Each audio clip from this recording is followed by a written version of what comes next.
Namaskar. Hello and welcome to Peak Guru's channel. I'm your host Sree Iyer, our weekly hangout with Lieutenant General Ravi Shankar. And today we are going to be talking about the friendship of India and Russia as they sing Ye Dosti Hum Nahi Todenge and drive off into the sunset. So let's welcome Ravi Shankar ji and we will talk about what is happening in the other two major countries such as the United States and China.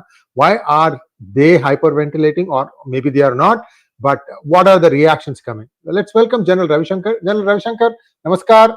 Jai Sri Ram, how are you, sir? Namaskar. Thanks a lot, and it's a pleasure to be back on, P Gurus and Ghana Short Um, weekly General Ravi discourse. Shankar, Putin and Modi are singing Sholay songs. And in fact, that Dasha was a very nice touch to the whole thing, taking the relationship Yeah, to a slightly different level. These are all small, small messages. Some will say that Putin came to receive Xi Jinping at the airport and he did not do that to Modi. But then on a previous visit, he did come to see him off at the airport. yeah. And these optics can go either way. I mean, so how much you want to read into them is another matter. I yield the floor to you, sir. I know you have some presentation also to go with this. Over to you. Yeah, I think this is a very interesting development which has happened between Russia, India, USA, and China. All four are involved. And this is, when you said, Ye Dosti, Sholay type, I call it to Russia with love, right? And straight out of the Bond movie. I think we'll dive into the whole story, and I would like the presentation on because I'll go through that. That will put things in the right perspective. Yeah, look, this is the cartoon which came in Global Times. This is the Global Times reaction where they've shown India Russia going off in a car towards multipolarity with Uncle Sam not being happy. But the actual story, in my way, is this. This little fellow next door, he is also scratching his head as to what's happening, right? So you have to understand there are four actors in this, and that's what we're going to talk of today. I'll take you back to cartoon, which I keep. This is dear to me. It is a South China Morning Post cartoon. This is about 1 year back, where they've shown Biden, Modi, Xi Jinping, and Putin, at four corners of the world. And it is from this I developed this quadrilateral. And this is the important quadrilateral. I keep getting it out because to my way of looking at it, the world has four great powers today. I'm making no bones about it. And you see, in the four corners of the quadrilateral, USA and India have attraction, so have China and Russia.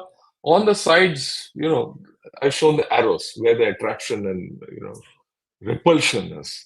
Okay, but that's not the only thing. Let's look at it from an India viewpoint because I would like to see this from an India viewpoint. Now, the China-India equations will be strained for a long time. It's a no-brainer. India is a global partner of both Russia and USA. And it needs both. We need both. There's no doubt. We should not have any doubt about it. The question is, can India and USA or India-Russia partnership alone balance China? No. Can USA afford to take on China-Russia partnership without India? Again, the answer is no. This is a complicated thing which is actually happening. And I'll decipher it in those, we'll take a 360-degree view of it. Uh, no, we have to go back to the SEO summit, which just happened a week back, 10 days back. It was all about China. Russia was sidelined. India was absent. And then it came out that Russia and China are bound by a common antagonism against USA and the West. But the question is, are there strains in the Russia-China ties? And that was also there because Russia was virtually sidelined in this. And we'll talk about it a little further down the line. Okay. Now, what is BBC's opinion on this whole story? BBC is given a very good opinion and analysis of this. I'll just go through it quickly. Modi's balancing act as he meets Putin in Moscow. So it's a balancing act they talk of. But more important points which are made.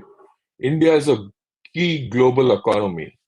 US has raised concerns with India regarding its relationship with Russia. That's the thing we're going to talk of. What's important is Russia has been one of the constants in our foreign policy. And not now, for the past 75 years. Uh, US has cultivated global closer ties with India, basically as a bulwark against an assertive China. We know that. But due to Western hostility, Russia has developed closer ties with China. Now, this development is, concerning for us, right? We have apprehensions of the Moscow-Beijing equation because that limits a lot of things for us. We want to keep the Russia channel open to maintain friendship, avoid taking any measures which will aggravate Russia's drift to China. So all these are there. But at the same time, we have certain differences also. We'll talk of it. We are also aware completely that, like I said earlier, we need both USA and Russia to counter China. It's complicated, but that's how it is. And we are very clear that it is a policy of strategic autonomy. And this is what BBC has analyzed. India follows a policy of strategic autonomy and multi alignment, strategic relationship with both the US and Russia are mutually exclusive partnership. But the important word in this whole story is balancing, right? Balancing. I'll get back to this issue of balancing a little later, right? Now, what does New York Times say in an opinion? And the headline is as Modi meets Putin in Moscow, India seeks to chart its own course. What's the opinion? India is determined to carve its own foreign policy. India needs both USA and Russia to counter China, and it is constantly trying to balance its relationship. BBC talks of balancing, New York Times also talks of balancing. It's seeking to reinforce its relations with Russia to counter Russia's same thing almost. India also needs American backing. But here I want to spend a minute on balancing. Hitherto, India was considered a swing state. Whichever side India went, that side gained strength. I think today you're seeing India being a balancing power. Everyone now talks of India balancing relationships, which is a little higher than the swing state story, right? That is why that, cartoon which I showed about the new, South China Morning Post is important. You're a grown power, and we have to behave like that. We can't keep, anymore saying, oh, so and so will attack us, and this chap will do, and we are at a disadvantage. We are a growing power, we have to act big, right? In the same story, let me take Washington Post. What does Washington Post say? Modi bear hugs Putin in Moscow, marking deep ties between Russia and India. That's fine. Almost the same story. They also Washington Post also opines what BBC has said, what New York Times has said. But what's interesting here, which is the second point, Russia remains a crucial source of weaponry, energy, and space technology that India sees as an indispensable in becoming a great power. When you say energy, it is nuclear energy. Then the next thing is Russia needs Indian purchases of Russian oil products and hopes India will keep some distance from the United States. So you want Russia to keep distance from China. Russia wants us to keep distance from USA, right? Now, all this also look at it, what he says demonstrates India's aspirations, shows India has not lost its autonomy, even though it's receiving new investments, technologies, and weaponry from USA. So it's all about balance, right? And these are major opinions in my way of looking at it. Does it stop here? What do the Chinese think? Look at it. Chinese have covered it quite a bit. 3 articles of the South China Morning Post. Okay, they talk of the whole thing. No, even this is what they say. I mean, this is the analysis coming out of China. PM missing the SEO summit is a clear rebuff to China. Okay, they also talk of this visit is a sign of India's unresolved tensions with China and desire to maintain strong ties. Now, China has started talking of India's balancing of foreign policy between major powers. So India is now, they also started considering that India is a major power. I mean, this is something, I'm not talking the normal thing, I'm talking quite different from what, stories we hear. The balancing diplomacy, these are the words, please mind that coming out of China and the global times, it's very important. The balancing diplomacy is not only in India's interest, but contributes to a global strategic balance. Okay? As per them, it frustrates US efforts to contain and isolate China naturally. Right. Isolate So, Russia. yeah, sorry, isolate Russia. I agree. Sorry, slip of tongue. But in this article is silent about the effect on China. I'll touch upon that a little late. I'm just coming to that. This is it. The print, Sana Hashmi has analyzed it, that saying that Chinese are angry that West isn't outraged enough by Modi. And sure enough, again it comes out in the Global Times. See what the Chinese feel. The right one is Chinese. In contrast to the criticism and pressure China has received from the US and West over the Russia-Ukraine conflict, India has received less criticism for not condemning Russia or joining the West in imposing sanctions. Instead, it has maintained ties with Russia and capitalized on buying oil. Now, China is feeling jealous. It says, look, India has got away with everything, and we are being sanctioned, we are being threatened. Now you just expose it as what NATO, yesterday, day before the NATO conference said, they want China for getting close to Russia, but they've not said anything about India. So you see this situation which has developed where India has now become a major player for all the other three powers. These are the three global powers. Okay. Now, but like I said, is everything hunky dory between Russia and China? No. See this. North Korea's shifting satellite allegiance to Russia signals China's waning influence. What has happened? North Korea used to use a Chinese satellite for their state TV. Now they've shifted to Russia. Okay. Now, on the other hand, China and Belarus have become good friends and they're holding exercises, which means China is now started showing its presence in the continent, in the Russiosphere. You could talk of Anglosphere and Sinosphere. There's a Russiosphere also of the ex-Soviet countries, and Russia is not happy about it. So there's a strain in that relationship also. So you see that quadrilateral, while there are attractions and repulsions, there are also strains. So every equation has certain problems involved in it. Okay. Now, the complete USA, West, everyone is unhappy that our Prime Minister went just when the Kiev bombing took place, of the children died, and he shouldn't have gone to Russia and all that. Here, what I'd like to say is the follow-up with Austria came out with the thing. Of course, our Prime Minister is very clearly said, I think that's the next slide, I'll just read that out. Okay, I'll get to that a little later. Of our Prime Minister has spoken his mind to Putin very clearly. Now, in Austria, PM has confirmed that this is not the time for war. He said this last when he met Putin directly, कि भाई ये युद्ध का युग नहीं है.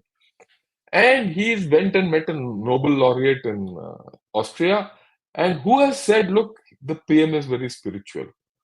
So he's given a different view. So a certain amount of counter to the emotions which are coming out of USA, the negative emotions on India coming out of USA have been countered in Austria, not in Russia direct, but in Austria. I'll come a little later back to what our PM said. Okay, and then what is the US view? The US wants India to be firmly on their side and no one else. And that's the US way of doing things. They want allies and not partnerships. They're not comfortable with partners. they want us to be their allies. They're prepared to understand the value of Russia-India ties up to a point, not beyond that. That is very clear now. There's a strong US lobby which views India as backsliding democracy, right? And that to some extent was offset by the elections, but still the view has not gone off. And then, of course, there's an anti-India, pro-Pakistan lobby which continues to ignite the Khalistan issue one way or the other, either through Canada or whatever. It's there. But then they also know that the Indo-Pacific strategy is largely hinged on India. Okay. Now, following all this, see what Reuters has said. India's Modi tells Putin heart bleeds over death of children in war. It is only our Prime Minister. What he's read, the visiting Indian leader used emotive language to deliver an implicit rebuke to Putin at a summit intended to underscore the deepening partnership between their two countries. Putin has rarely been criticized face to face over the war in Ukraine by the leader of a country that Russia sees as a friend. So this is done twice. So I don't see why USA is so het up and upset about it. Right? In due course, I'm sure they will come to their balance and see things in the right perspective. Okay, but what has USA said? Again, a dual tone is coming out of USA. They very clearly said that India will remain a strategic partner despite concern because they don't have an option out of going out of the partnership, which means that they can't handle China. Look, let me be very clear. I've always said that as much as India needs USA, USA needs India. You can't get away from it. Okay, you want to handle China properly, you need India. Otherwise, forget it. Okay. But at the same time, Modi's embrace, this is Bloomberg yesterday, Modi's embrace of Putin urges Biden team pushing support for Kiev. I mean, the way I look at it, the Ukraine war is not India's war. And where was USA when we had a problem with Pakistan? Right? All these questions come up. I'll touch upon them a little later. Right? What is Russia?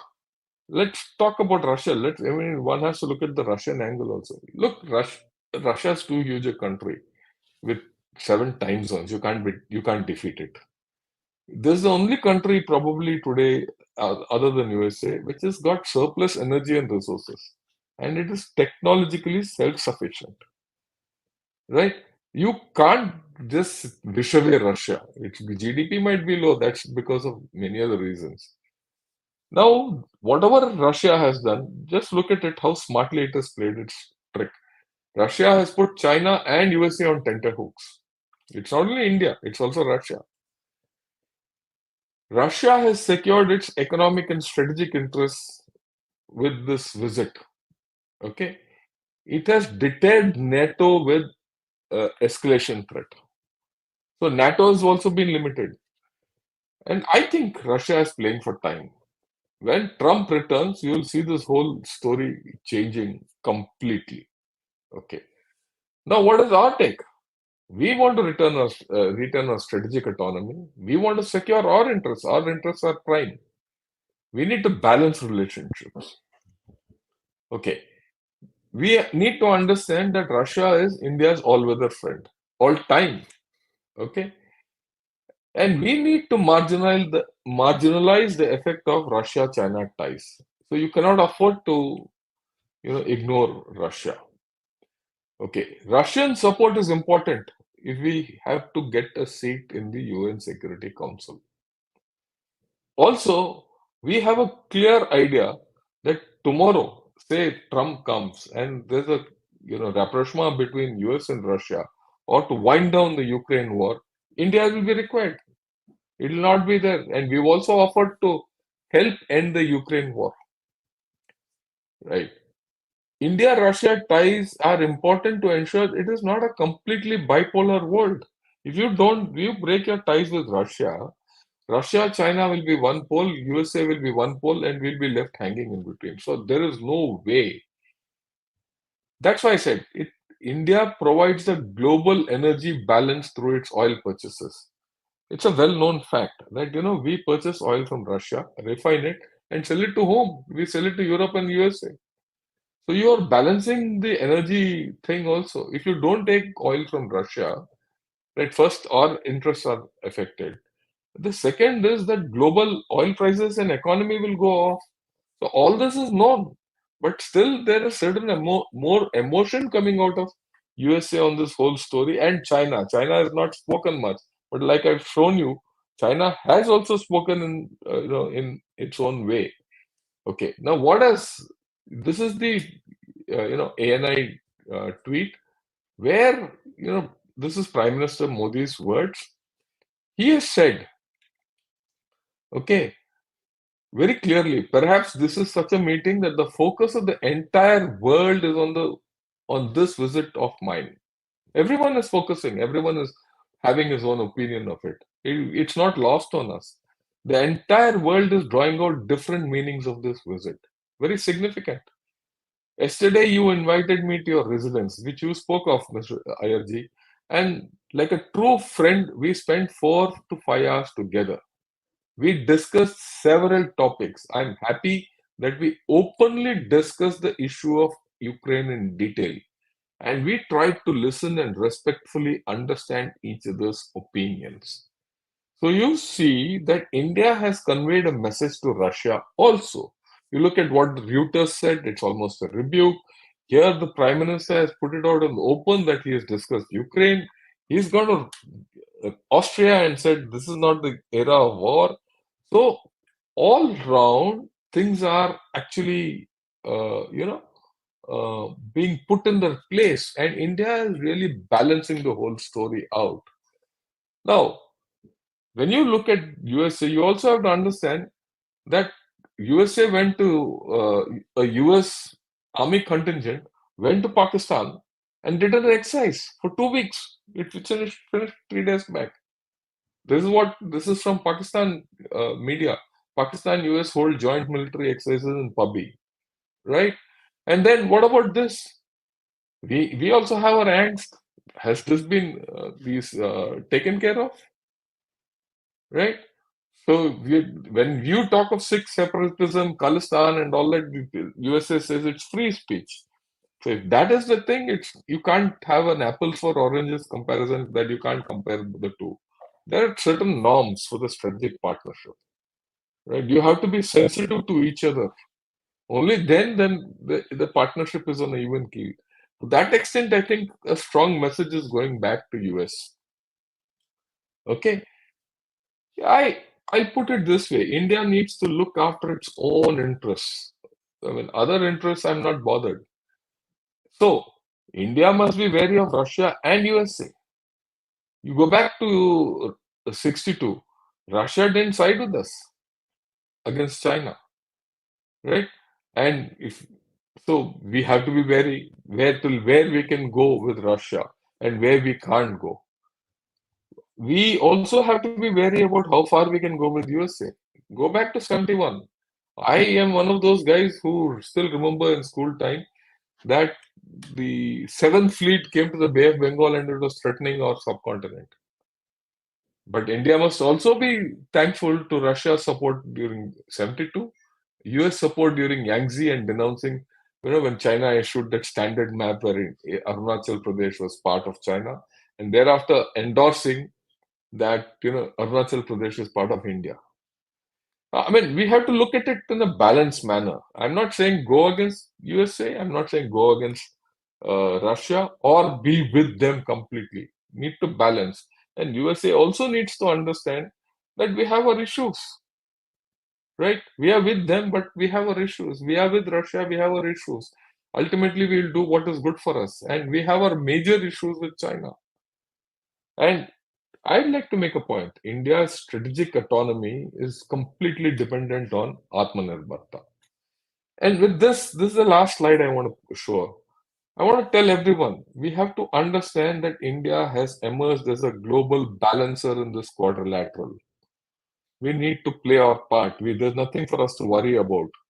We are a strong nation. We cannot be just defeated like anything else. It's gone are the days of 62 and all that, right? We can take the slides off. We can now, uh, we are now a strong nation, and like I said, you look at the India-China relationship after 62 military. After 62, look at what happened in 67 Natula and or in Yangtze or in Doklam or in Eastern Ladakh or in Arunachal Pradesh, long back 84. We've held the Chinese. In fact, if you look at it, we are the only one who's held the Chinese back. And US understands this.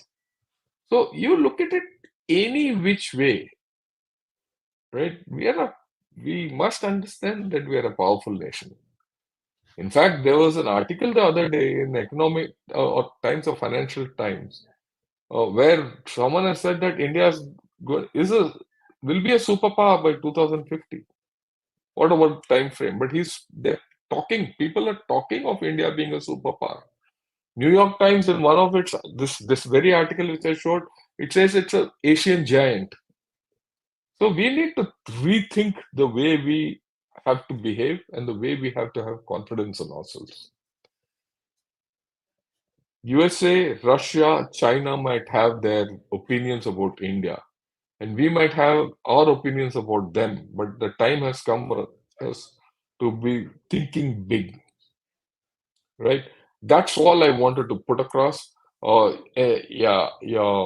Any questions, any discussion? Let's take it on.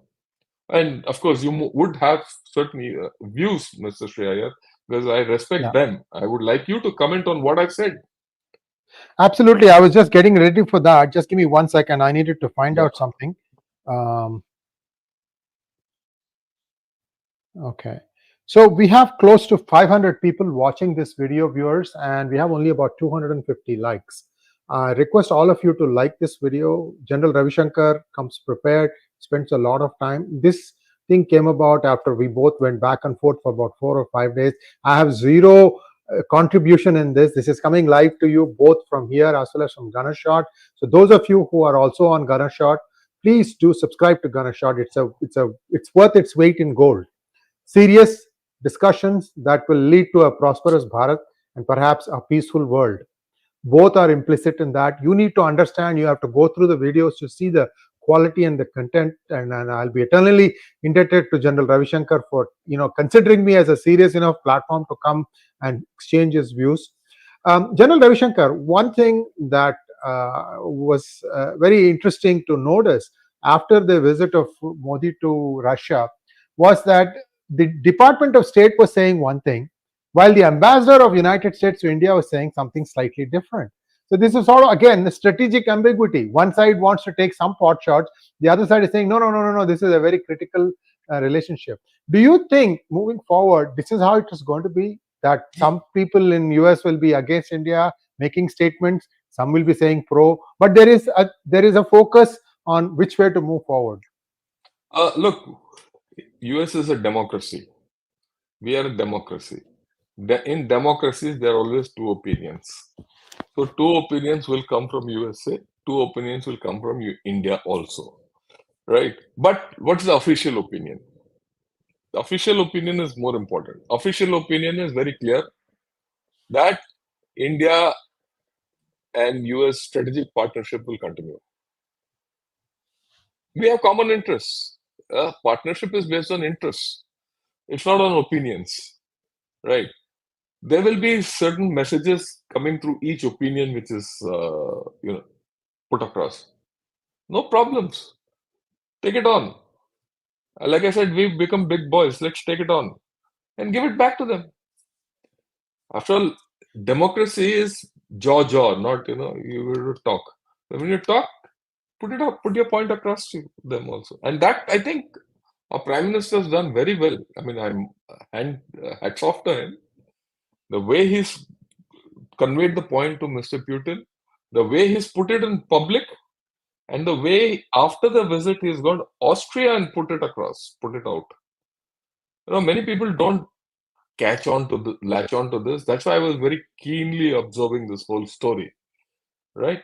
And you know, uh, In fact, tomorrow I want to do one on India China as a result of this because there are reactions coming from there. So that I'll be doing on Gunner Shot, those of you, because there are other issues also I'll pull in there on economy and things like that and world opinion. You have to see the totality of this relationship, and then you see that India is now a big player, and you have to act big, not get involved with partisan outlooks within India. Because the bigger thing is we need to be united in India.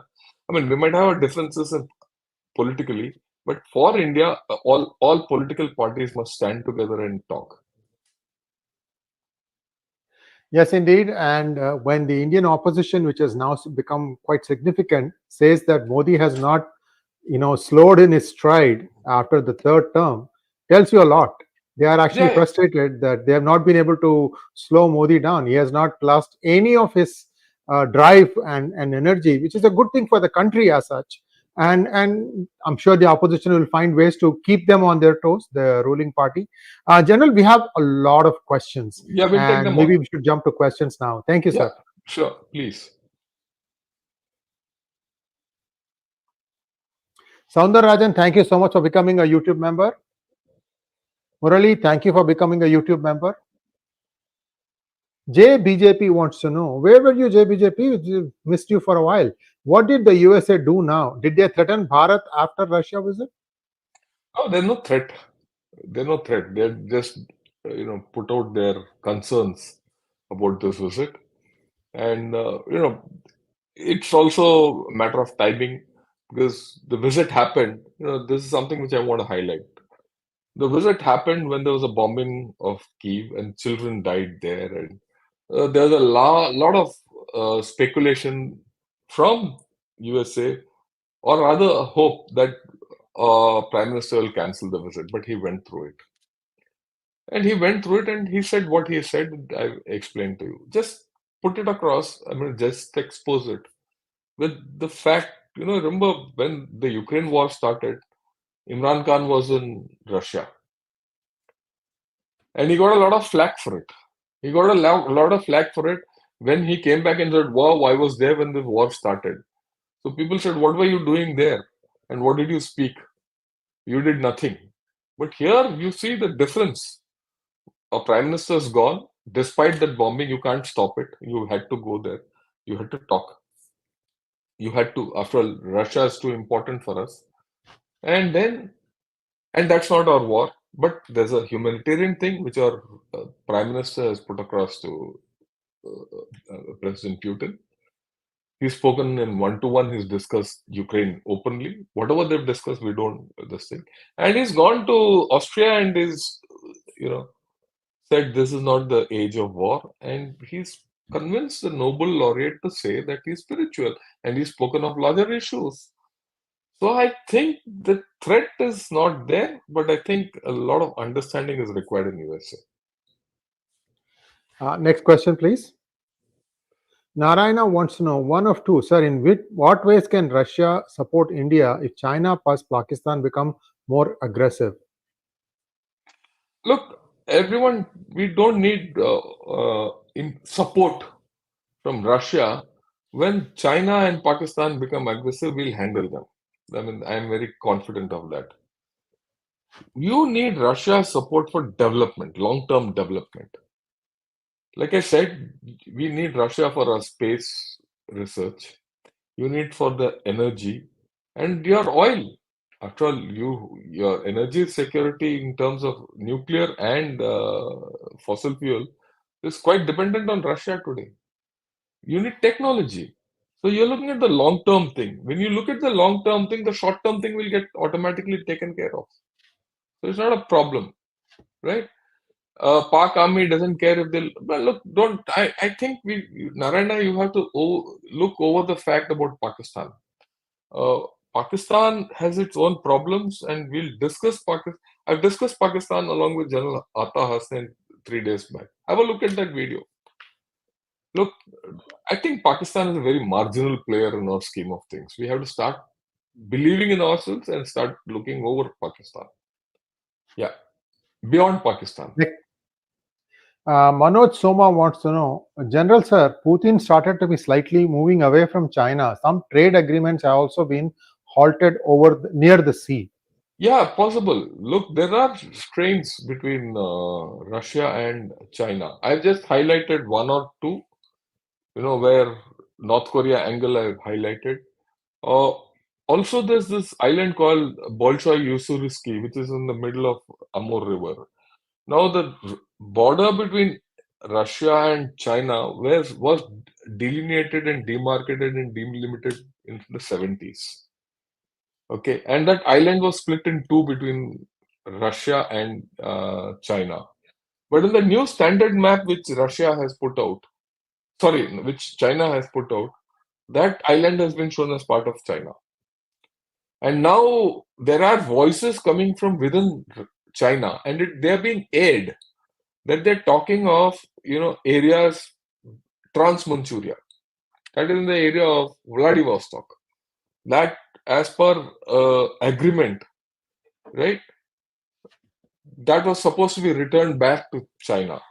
I've done a video on that. Have a look at it. I did it about 15, 20 days back. Right? Now, these are strains which are coming.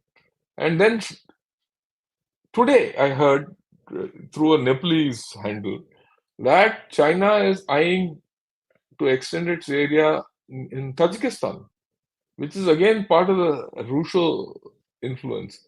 And Russia is not very happy with the expanding influence of China in Central Asian republics, right? I spoke to you about Belarus. So there are issues between China and Russia.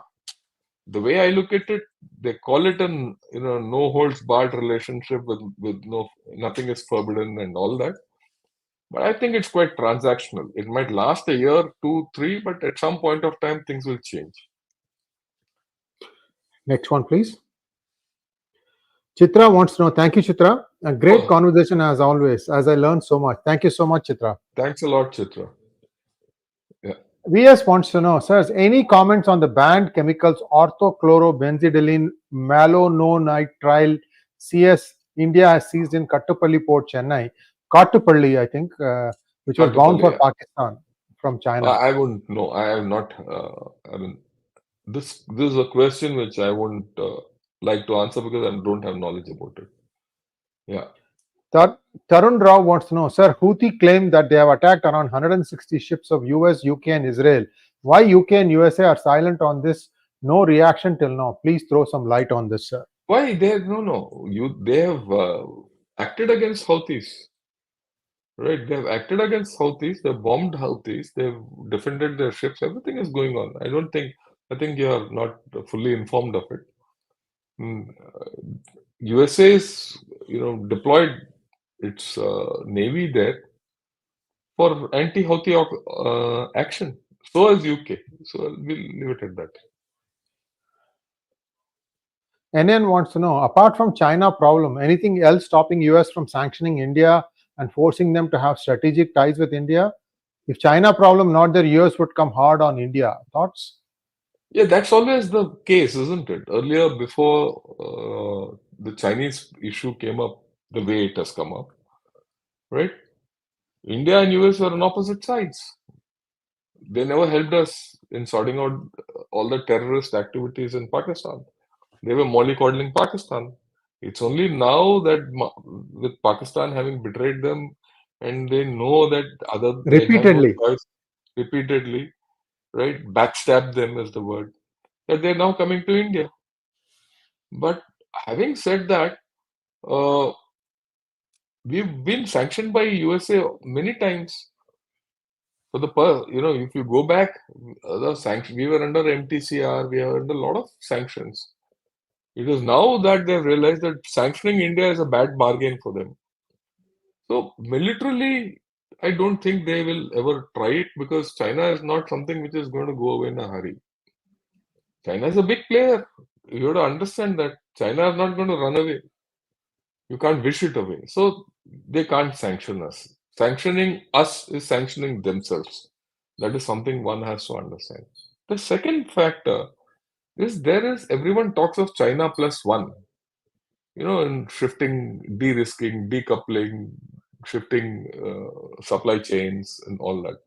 Who's this plus one? The plus one is India. So you can't sanction in India and then say, no, no, you have China plus one. Already you see the shift with Apple coming in. Others are slowly coming in. Nvidia is coming in to India. Samsung has already signaled, not signaled, started. So slowly over a period of time, things will shift. Now that shift won't happen in the next 1 year, 2 years, 3 years. It might happen over the next 10, 15, 20 years. When people say that, India will be a superpower by 2050, and this is not, India talking. This is someone, I think I'm forgetting his name. I think he's Martin Wolf or someone. I don't remember who it is. In Financial Times, he says India will be a superpower by 2050. They're factoring all these issues in. And you don't go around, and like, the last point I'd like to make is, so what if USA sanctions India? How does it matter? Have we not gone through these sanctions? Don't we know how to act against them? We can handle all these sanctions, so don't worry. Yeah, Martin Wolf, correct. Thanks, thanks. I was right, that means. Sir, we have a quick gun Murugan, sir. Yeah. That's good. Yeah. Akash Mihir wants to know, does US need India? They get a Christian country out of our seven Hey, sisters? look, this is fancy thinking. There will be no Christian country out of the Seven Sisters. Just forget it.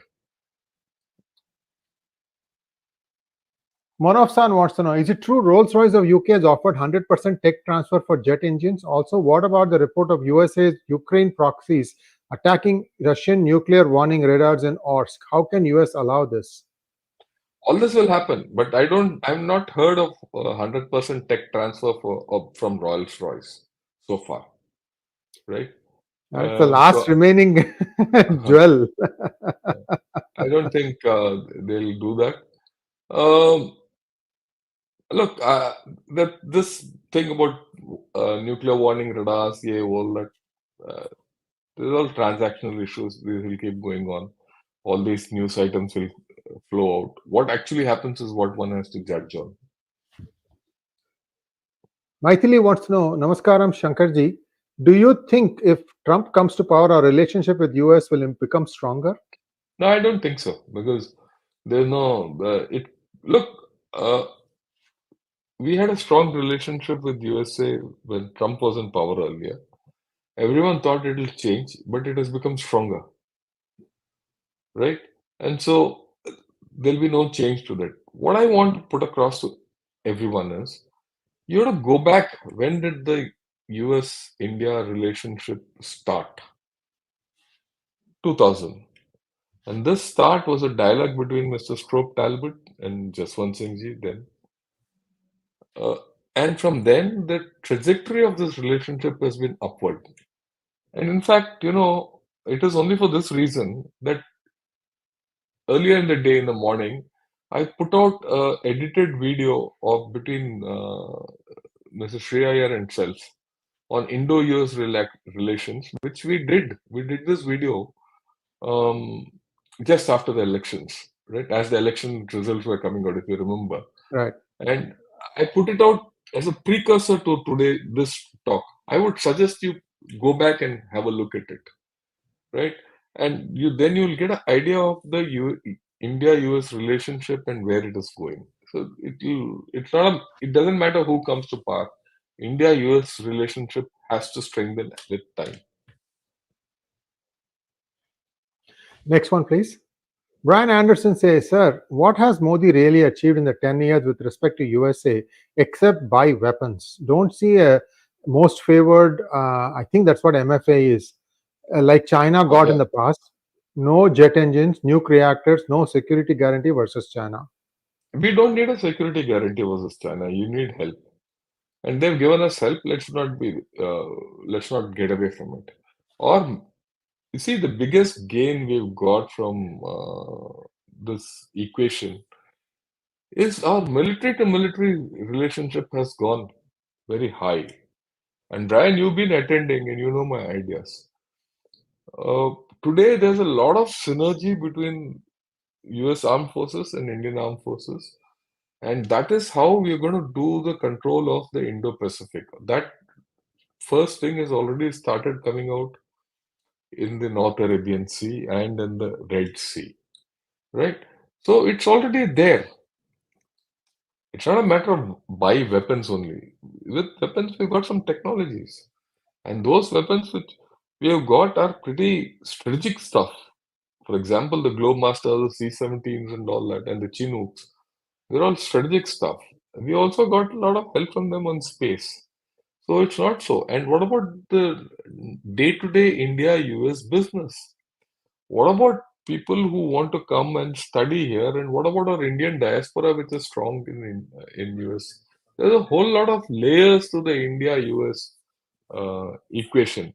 There's nothing we can say, oh, Modi didn't do this or Manmohan Singh didn't do this. Like I said, this is a trajectory which has been on the up over the past 25, 30 years.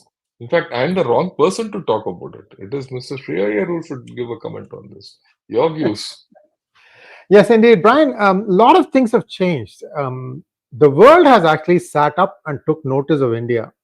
This started in the late 90s when India jumped in to help out in Y2K issues with various computers which were storing the year as two digits instead of four digits. So many computer software programs were storing the year as 99, 95.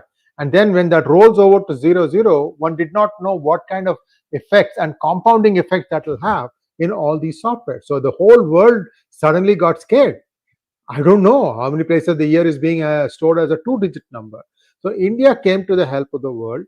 Suddenly, we had lots of people coming in and helping the world figure out their software, and the Y2K transition passed off smoothly. There was not a single glitch. That showed the power, the soft power of India, that India has in it how to help the world in the times of crisis. Next, 2020, when COVID hit, United States said that all the COVID vaccine that we are going to produce is for our own need. They actually said that. Whereas India said, yes, we have a little bit to spare with the world. And they did share it with the rest of the world. Big contrast at that point of time. So there are many things that India looks at as a world differently from other countries. India is believing in Vasudhaiva Kutumbakam. The world is but a small family.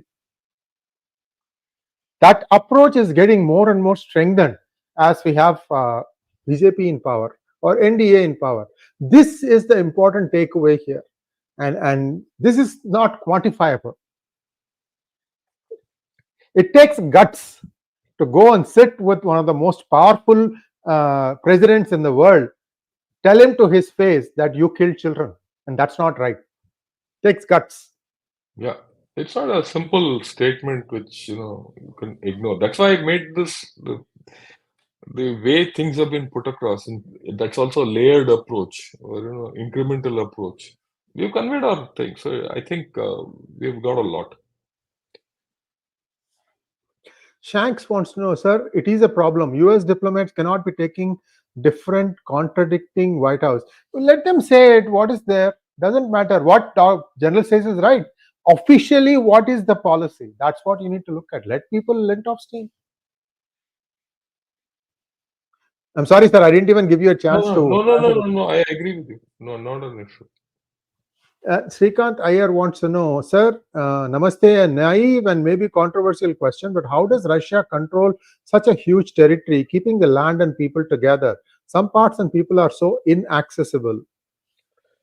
Look, when you control a set of people, it's by communications, it's by culture, it is by, your governmental systems and all that. And Siberia being part of Russia is, historical, right from the Tsar's times. So it's a system which is developed, right? In fact, if you go back, the USSR was even bigger. What today Russia you see is the remnant of the USSR. It itself has 7 time zones. Just think of what it was earlier. There are ways to do all this, and Russia has still got a powerful military. It's not as if it's gone off the radar or off. the table. Next one, please. Narayana wants to know, sir, what are your views on NOK in India Army? Look, I know there's a controversy brewing in India about the NOK business and all that. This is not the right time to talk of it. We'll leave it at that. Thank you so much, General Ravishankar. This was a wonderful discussion we had. Viewers, I loved the questions that you put up. Not exactly easy to answer at the spur of the moment, but I think General sailed through fine. His vast knowledge, we are beginning to see that, the gems. And once again, thank you so much, sir. We'll be back with more such episodes, and you're going to have a few surprises down the road. And you will know when I say that. Namaskar. Namaskar. Thank you.